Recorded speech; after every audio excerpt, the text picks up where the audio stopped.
Imagine your father-in-law, the man who gave birth to your husband, the man who raised him, named him, carried him on his back as a baby. That man. Now imagine that same man falling in love with you. Not your husband, his father. And the worst part, you don't even know who he was. You met him at work, you laughed with him, you talked with him every single day. And somewhere in the middle of all of that, feelings happened. This is the story of Ada, Emeka, and Chief Obi.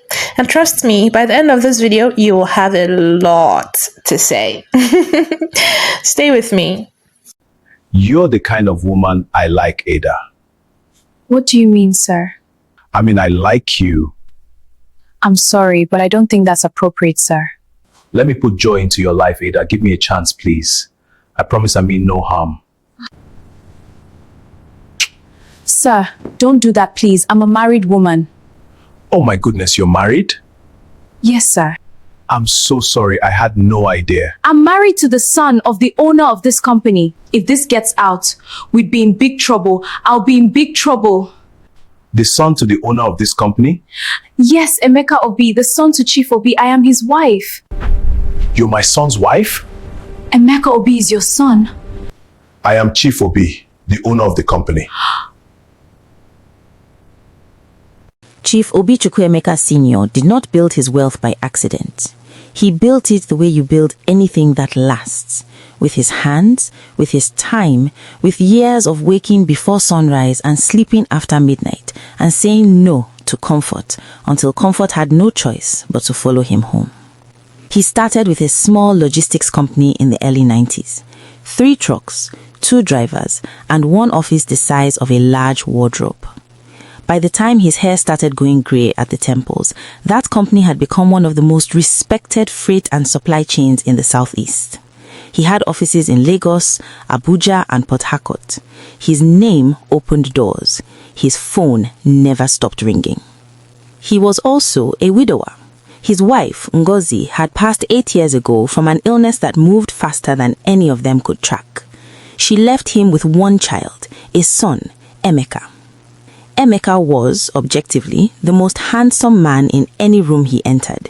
This was simply a fact that everyone who had ever met him acknowledged, reluctantly or enthusiastically, depending on their relationship to the truth. He was tall, broad-shouldered, with a face carved so cleanly it looked like someone had taken their time. Women looked at him and immediately lost access to their better judgment. Market women gave him extra meat.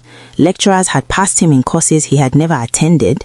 A pastor's wife had once pressed her personal number into his palm during a church reception and then immediately gone forward to receive Holy Communion.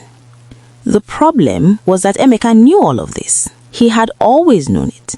And because the world had spent his entire life rewarding him simply for existing, he had never found a compelling reason to do anything more than exist.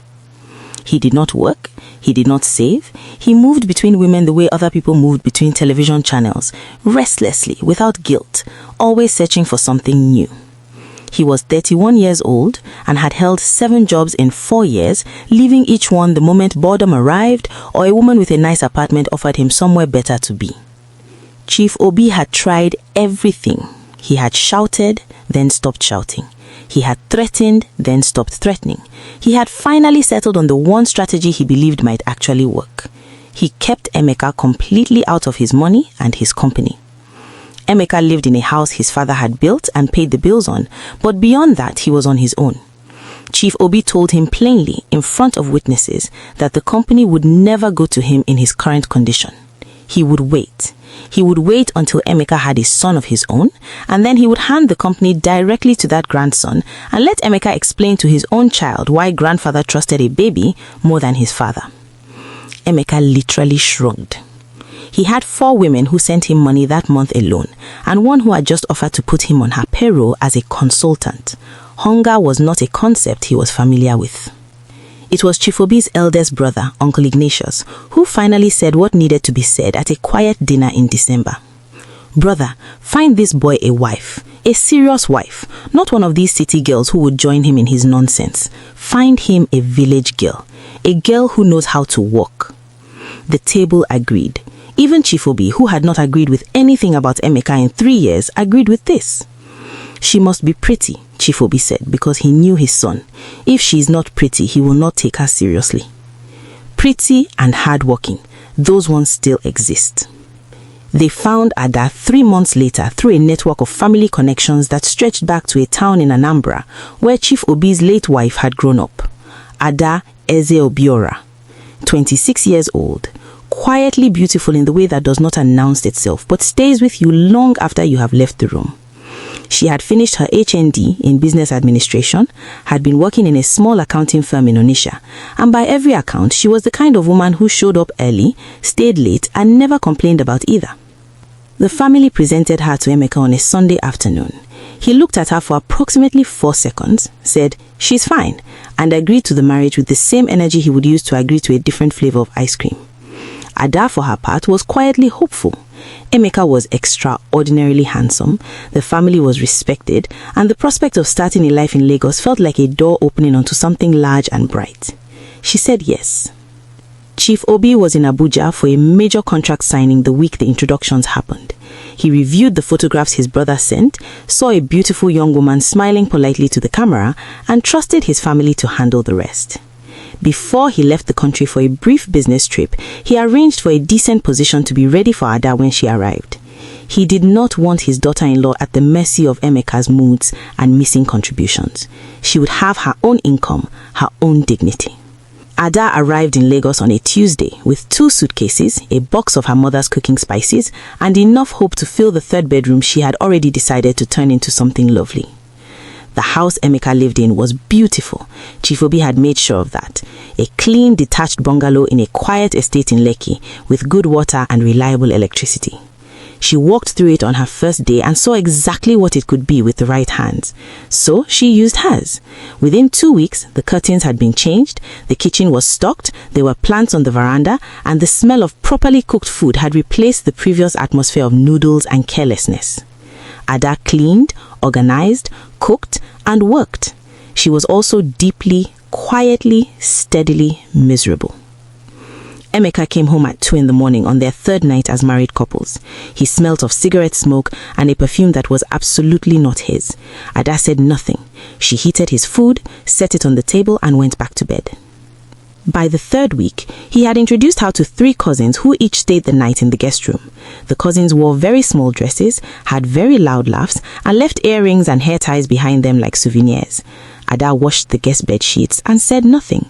She had come to understand that saying something would require Emeka to hear her, and Emeka was not a man who heard things that inconvenienced him.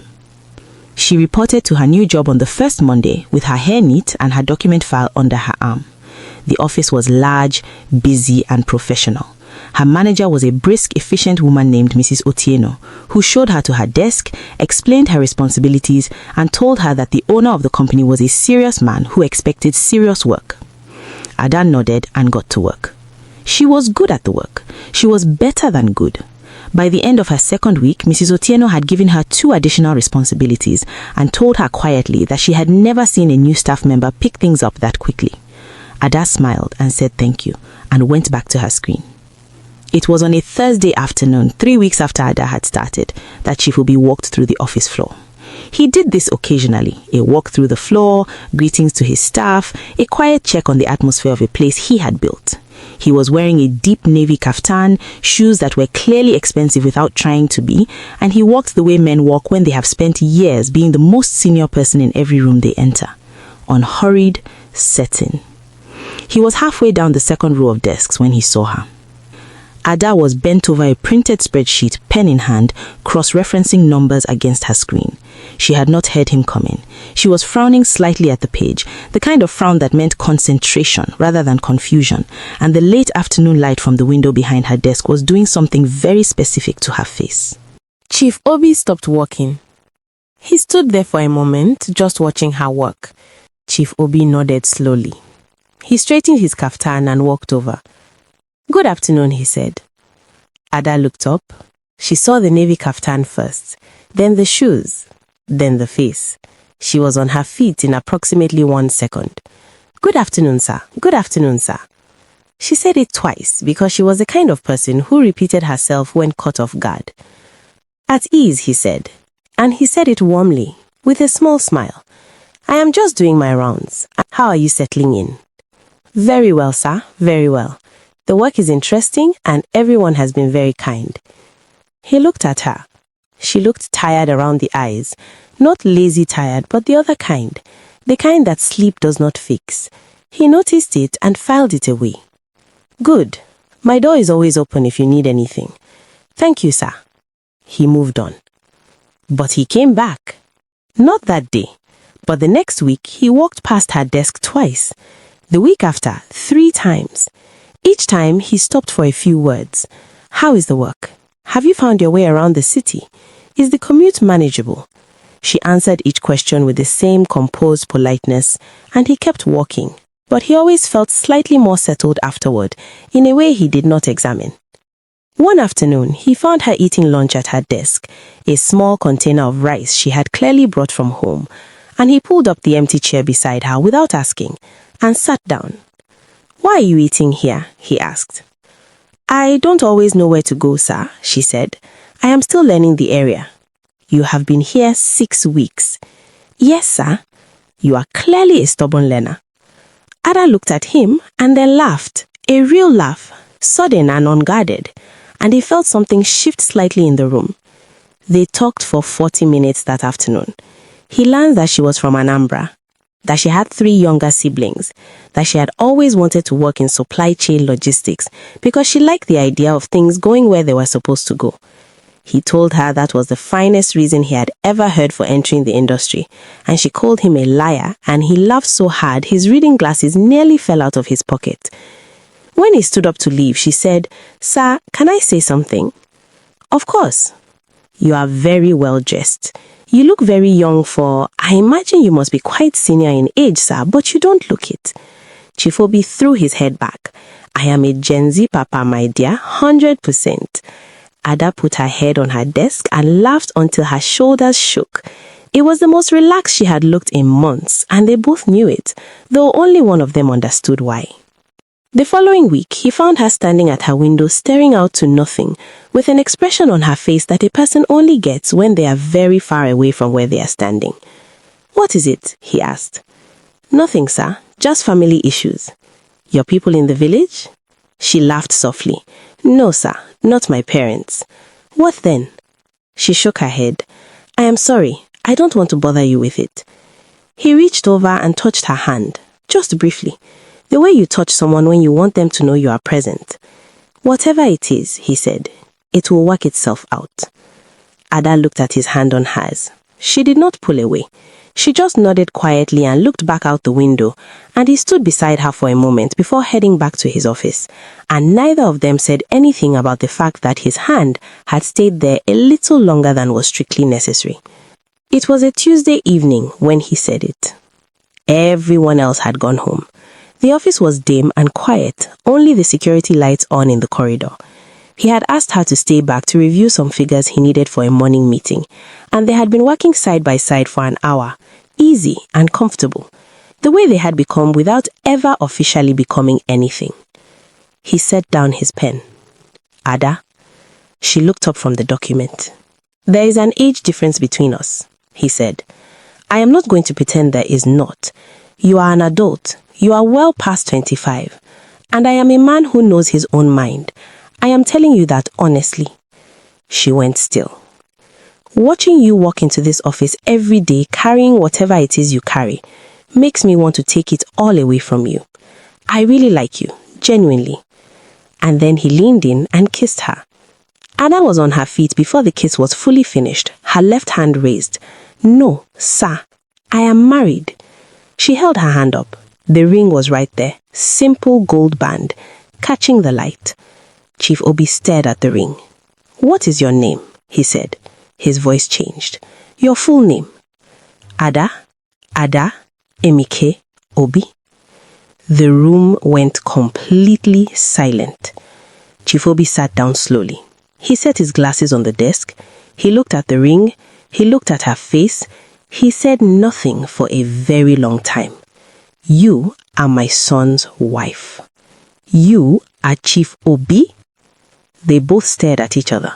Then they both looked at the floor. The apology he offered was quiet and genuine, and she accepted it in the same spirit. They sat in the office for another hour, not talking very much, and then they went home separately. And for 2 weeks, things were strange between them in a way that both of them navigated with great care and considerable awkwardness. But life continued. Chief Obi began visiting the house in Lekki. He told himself it was a father checking on his son. He saw everything. He saw the spotless floors Ada had scrubbed. He saw the food on the stove that Ada had cooked. He saw the guest room with the door cracked open and a woman's earring sitting on the dresser that nobody had moved. He picked up the earring and held it for a moment. Then he put it in his pocket and went to find Ada. "Have you eaten?" he asked. She hadn't. He took her to a quiet restaurant on the island and they ate and talked about everything except the earring in his pocket and the woman who had left it there. She started coming to his house when the wait at home was too much. He always had time. He always listened. He made her laugh on days she had forgotten laughter was possible. Their evenings stretched long and unhurried, full of the kind of conversation that happens when two people have stopped pretending to be something they are not. One evening, she stayed too late, and the thought of going back to whatever was waiting at home was more than she could arrange her face around. She stayed. And that night, without plan or permission, something happened that changed the shape of everything. The throwing up started 3 weeks later. Ada stood over the bathroom sink at 6 in the morning and understood, in the way the body announces itself before the mind is ready, that something had shifted permanently inside her.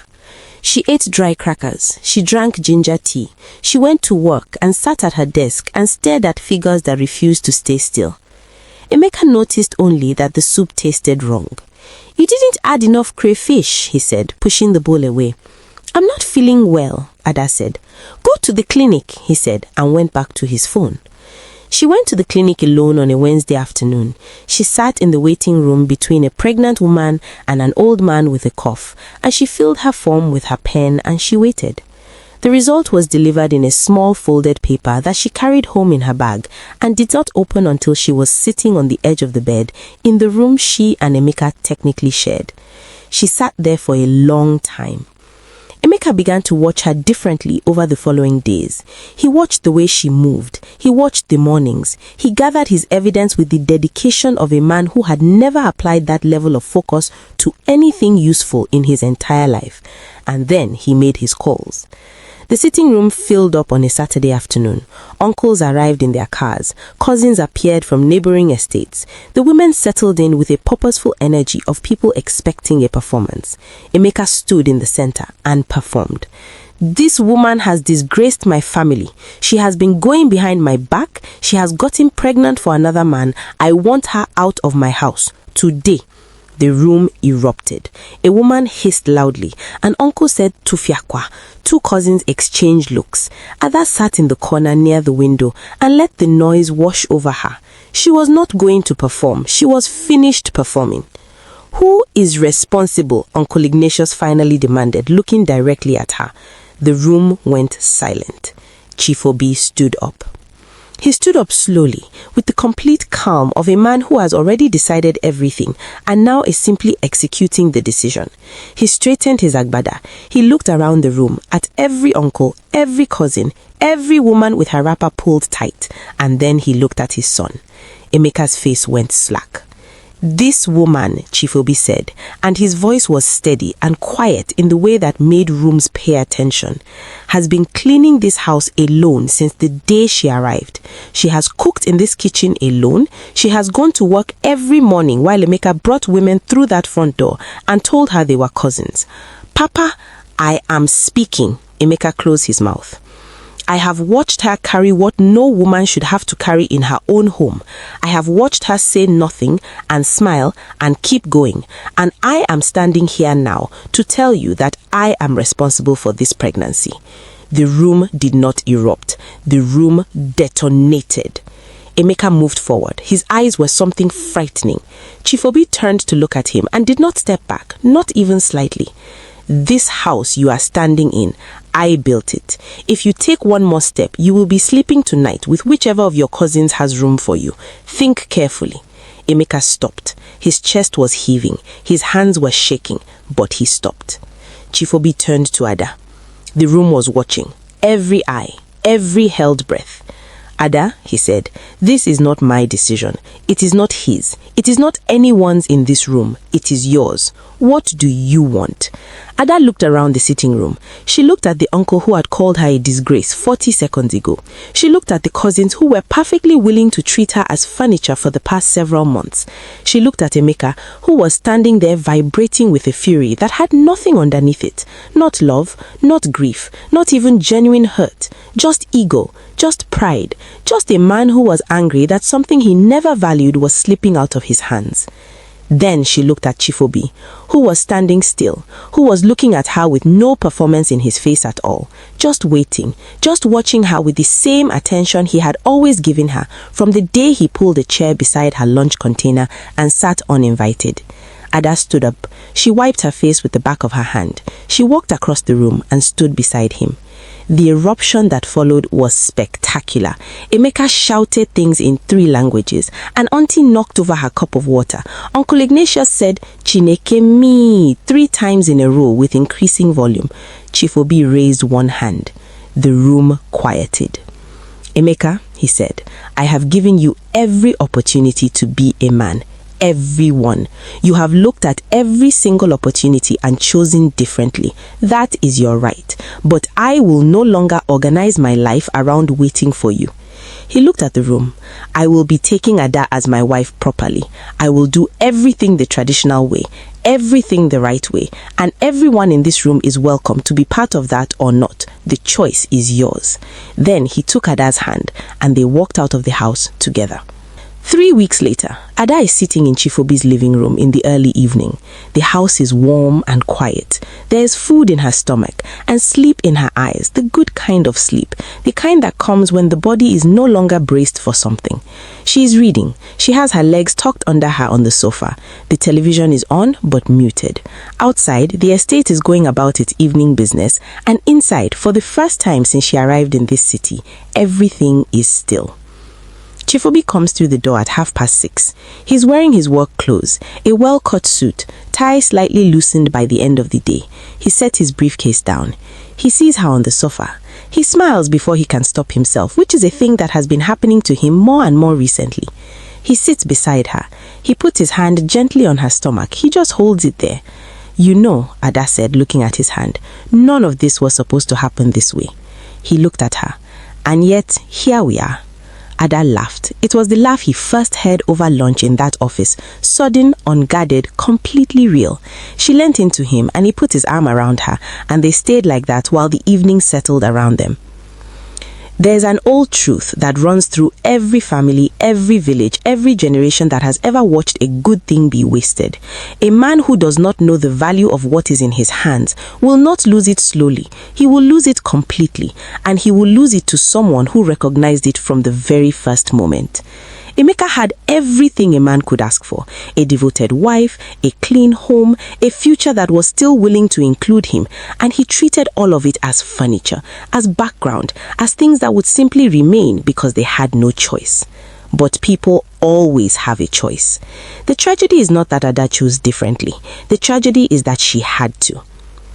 If you enjoyed this story, please don't forget to subscribe to Omar's African Tales, like this video, and share it with your family and friends. Comment down below and tell us what you think. Where are you watching from? We would really love to know. Also, we want to ask you, if you are Ada, would you have made the same choice, or would you have walked out of that house alone? Let us know below.